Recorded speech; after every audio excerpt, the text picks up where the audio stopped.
fabulous show. Alaska. Hi, Heartbeat Alaska. It's heartbeat. Alaska. Pull up a chair and enjoy the show. Hear it from Sitka to Barrow. Gather around for Jeannie's show. It's the Aleut, the Indian, and the Eskimo. It's the Aleut, the Indian, and the Eskimo. Welcome one, welcome all. Hello and welcome to Heartbeat Alaska, Native News and Information. I'm Jeannie Green. Thank you so very much for joining us. In this day and age around the world, every day we hear of a new disaster, or so it seems. But to the north, our neighbors in Kivalina, Alaska, are also experiencing peril almost every day. Find out right here in Heartbeat Alaska as we present Kivalina, a village on the move. Heartbeat Alaska is brought to you in part by Brown's Electric Lighting Gallery. Thank you, Brown's Electric, for your generous support of Heartbeat Alaska. Heartbeat Alaska is also brought to you by Comtech Business Systems Incorporated and by the Maniluk Association, providing health and social services to residents of Northwest Alaska for over 30 years. Heartbeat Alaska is also brought to you by Frontier Flying Service. Thank you, Frontier, for getting Heartbeat Alaska airborne. For years, the people of Kivalina, Alaska have worked to relocate their village. And this fall, they had a storm that not only knocked out the electricity, but left a home literally hanging over the sea.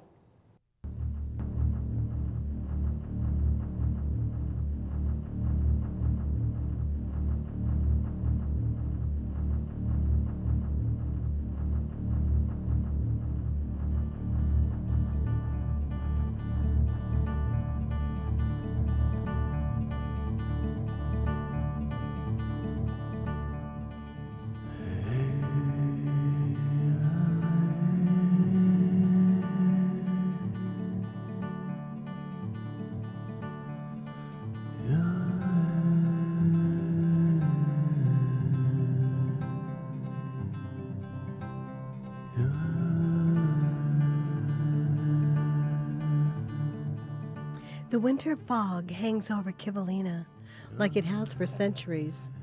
The Inupiat people practice subsistence from the ocean and the rivers. In many ways, life here remains unchanged. But some things have changed. Enoch Adams, a lifelong resident, explains. This community was started around 1903 because the people who lived on the rivers, both the Wallach River and the Kivalina River, and also up and on the coast, they were told that their children have to come to school. So a school was built on this site, and people who lived out in the tundra and on the rivers were told that their children had to school, so they built homes here. The hunters here in Kivalina are very in touch with the world around them. The rhythms of the seasons, the thickness of the ice, the migration of whales, birds, and seals directly affect the food on a family's table. Oran Knox Sr. watched as his world changed. First thing I would like to say about the ice condition out there in wintertime, because it's really changing than long ago. Long ago it used to be real thick, about 8 feet deep, you know. Right now it's about 3 to 4 feet thick right now, all the ice. Kivalina is a traditional whaling village. It is the southernmost whaling village in Alaska.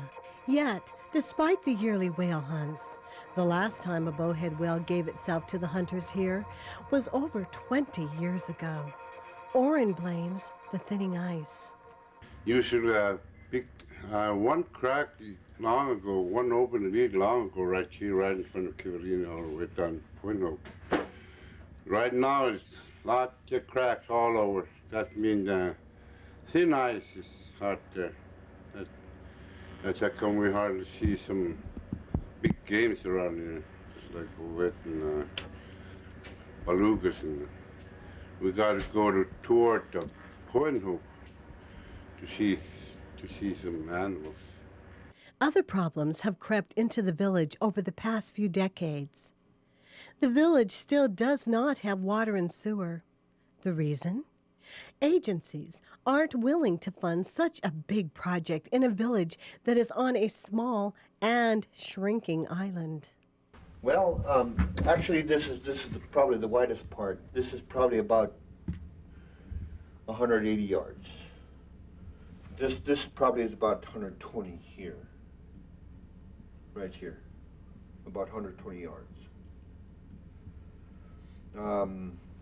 This map is inaccurate because a lot of erosion happened here. Some places we've lost 30 feet of beach. I know we lost a significant amount here, and the cut from the wave action is downward, and it's sand. So this coming spring and summer, we're going to lose. We're going to lose more because that's going to eventually flatten out. So that's a huge problem. We won't know the full impact. That's why we won't know the full impact until this next spring and summer, and actually next fall also. We're not going to really know how much has been lost, but at least 30 feet has been lost here, along the beach. These houses over here are threatened by the current from the Wallach River. It comes down here and it turns to the channel over here. These houses over here are threatened by erosion. The airstrip starts here and it extends about 3,000 feet. And the spit gets narrowed. This is the widest part of the spit, actually. There's no part of this spit that is any wider than this. This is the widest part. Yeah, there's no other place. I mean, this is congested. There's several homes over here. There's a gap of about 8 feet here between these homes. That's in violation of fire code. Some of these places, the new community and the old community, they're about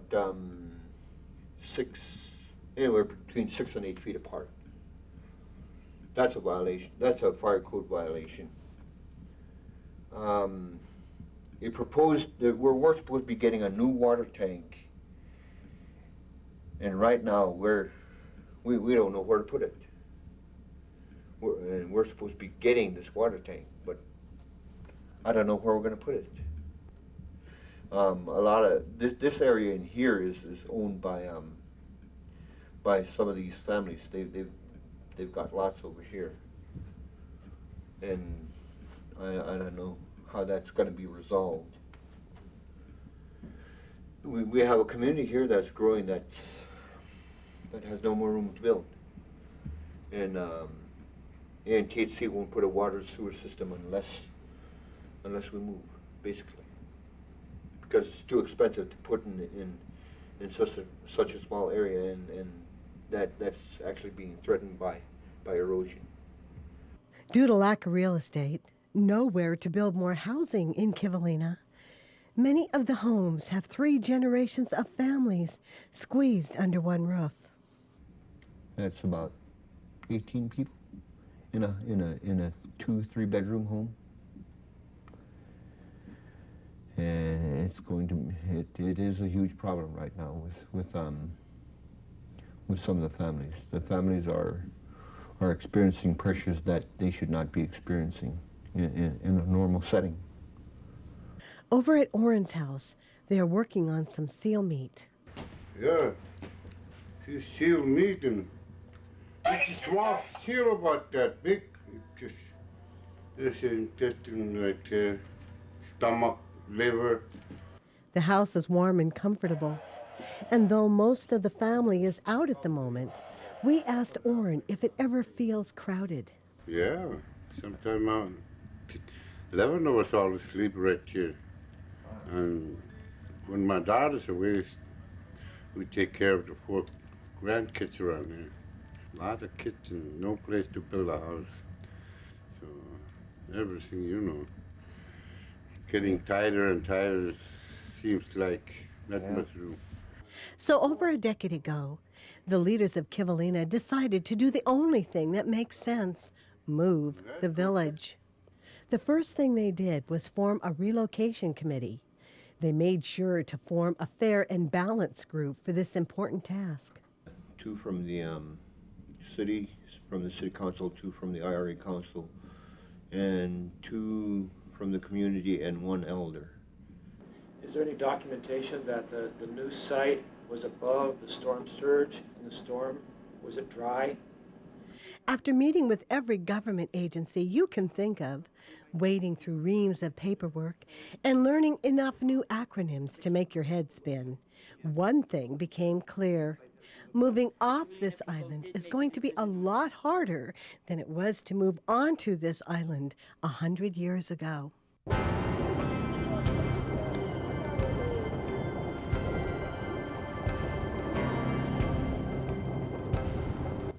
Then, on the morning of October 19th, 2004, something happened in Kivalina that woke everyone up, literally.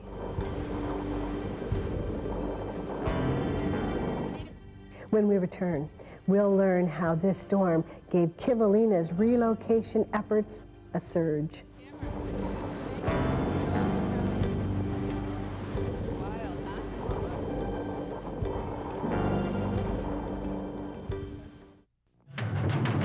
Flying in Alaska?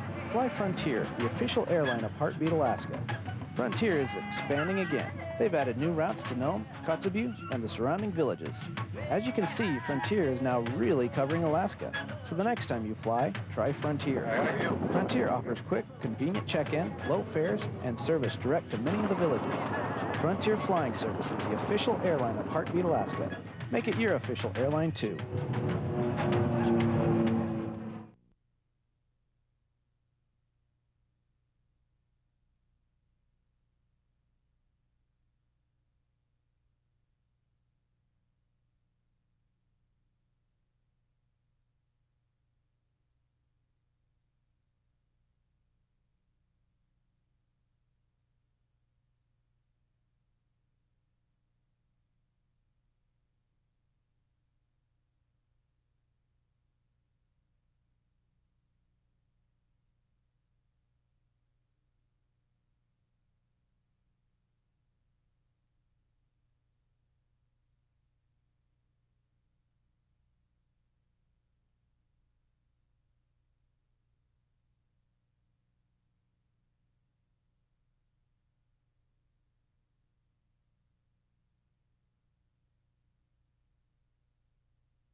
Once upon a time, there was a wise man who built his house in the Northland where it's cold, where the wind blows, but he had a Toyo stove. The Toyo Stove Laser 60 AT is the perfect direct vent heating system for your home. The large circulation fan distributes clean heat quickly and evenly. Papa, you're the wise man. You have a Toyo stove. Ariga.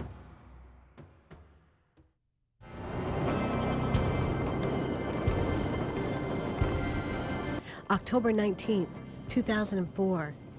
Normally by mid-October, this time of year, sea ice would pile up on Kivalina's beach. When the fall storms hit, as they always do in this part of Alaska, the ice would act as a break wall, protecting the village from the waves. This fall, there was no ice. When the wind and waves began to flow into the village, it was up to the people to protect their homes. On the 19th, it started out, the trailer. Brad Bergsrud is the maintenance man at the Kivalina school. That night, the storm woke him up. At the time, the school's principal was out of town, but his trailer home was in danger. What happened like 1 o'clock in the morning, I came out here and it was looking pretty bad, so I got all the valuables out of the trailer, and then I went to I drove a bunch of stakes in, 2-inch pipe, about 10 feet down with a sledgehammer along all the way around the front of the trailer and on this one corner, and then started baling, bagging sand. And then once the high school kids showed up, I got 2 of the high school kids, and then we went with those 2, and next thing you know, the whole village showed up, which was really cool, because that's nice to have the support. David Swan, vice chair of the Relocation Committee, also remembers that day. And then over here is where the church is.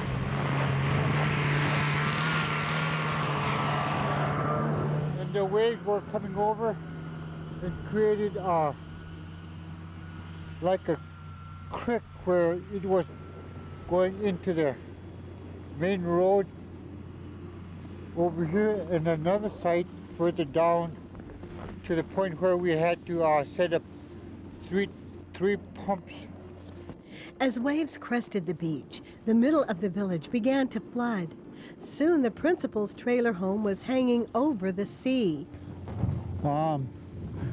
That utility pole that you see leaning against the other utility pole is one of the 2 utility poles that got washed out during the first storm.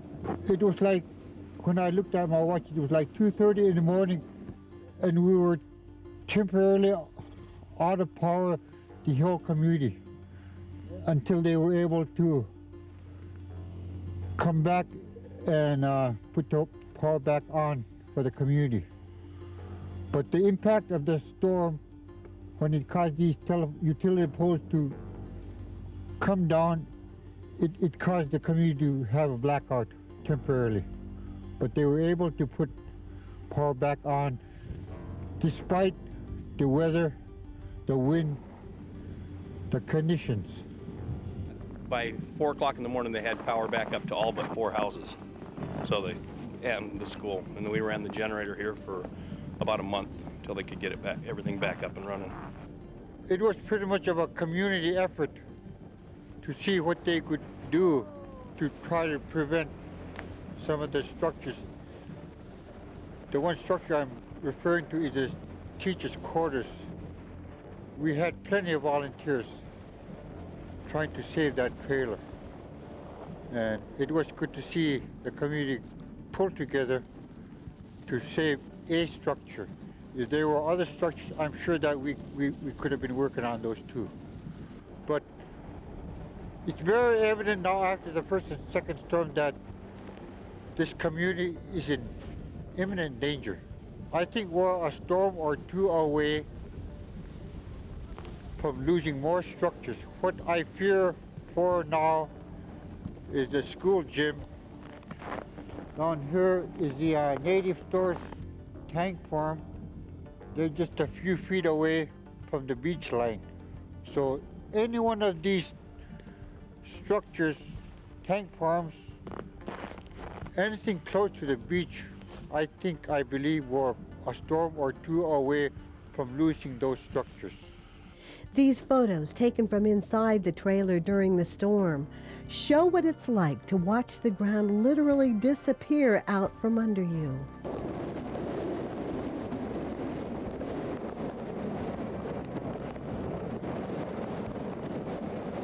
Every sandbag, every pipe, everything the hard-working volunteers did to save this island, within hours, it was all washed away. But between like 1 o'clock and 2 o'clock the next morning, the beach had, all of our stuff that we'd built up had washed away, and the bank was 18 feet underneath the trailer. It was hanging that far over the bank.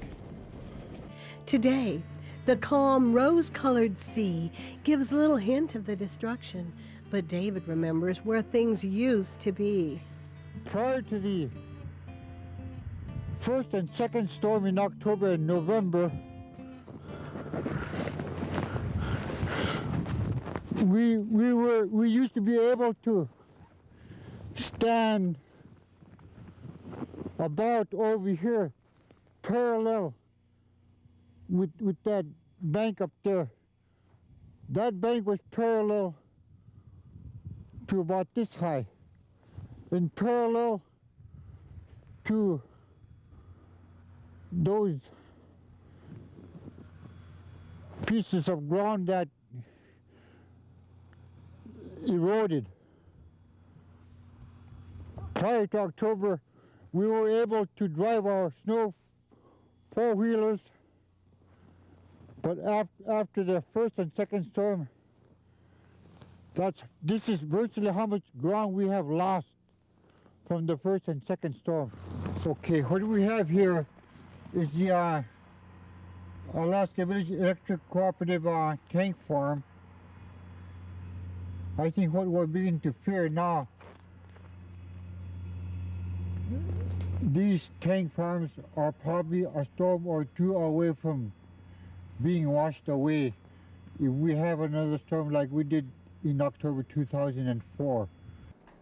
On and on with this relocation effort for a long period of time, and then are we going to stop and start do something again that we are not familiar with? After the storm, the Relocation Committee and others from the village traveled to Anchorage to meet with Army Corps of Engineers. Though moving the village is a bureaucratic nightmare, the Relocation Committee is up to the task. Through careful analysis and eventually a village-wide election, a new site was chosen. But soon, the Army Corps of Engineers found a problem with the site. Tom Boland explains the frustration. So a site was chosen back here on the Woollock River because of its terrain and its proximity to subsistence resources. But what was ultimately determined through soil work was that that site was underlain by extremely ice-rich soils, which meant that it was going to be extremely costly to try to develop that as an actual town site. So that site was abandoned. And several years of the process, you know, kind of became water under the bridge. After the first site was rejected, the Relocation Committee went back to work. A second site was chosen. Another village election was held, and a site called Keturuk was selected. The site sits about a mile south of the present village. David Swan took us there. Right where we're standing is Keturuk, the last site that the people voted on to move to. As we speak, it's still being studied whether it's a suitable site to move to and whether it's feasible.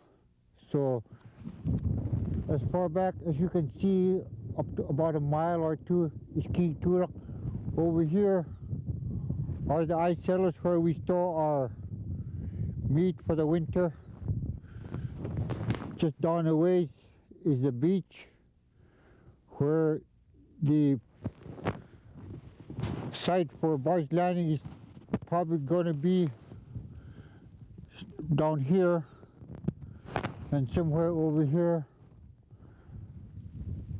is probably going to be DOT is looking at a site for an airport. But this is Keturuk. The site seemed perfect. It was close to the present village, close to ocean, rivers, good for subsistence, and there was lots of room to grow. But soon the village was hit with another setback. Once again, Tom Boland. But the problem that developed with that site was that although it didn't have ice-rich soils, it was low-lying. And now there was a requirement to build the elevation of the pad for the town to sit on up high enough to get above the predicted flood levels. And that produced a design which had an 80-acre town site being developed by placing 12 feet of gravel fill out on the marshy ground over at this site. The cost projections for building a 80-acre gravel pad 12 feet thick frightened everyone. Hundreds of millions of dollars just to build the gravel pad, and that didn't include actually moving any structures or building any new infrastructure.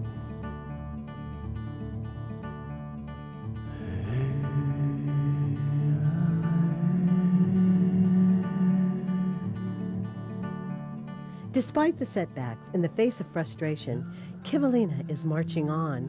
The people here love their village and they love their children. They want to make sure those children have a good, safe place to call home. On part 2 of this 2-part series, we'll learn what the people here are doing to save their village.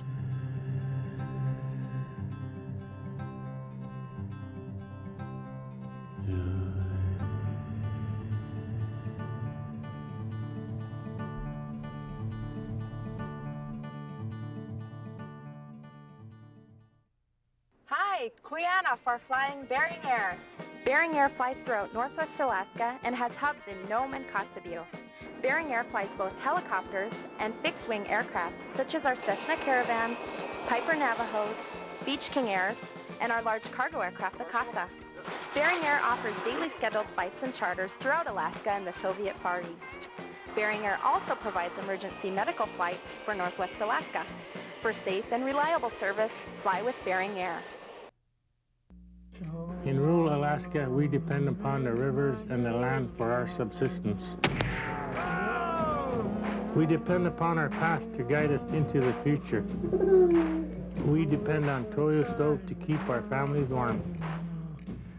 They're very efficient over the old type oil stoves that we used to have before.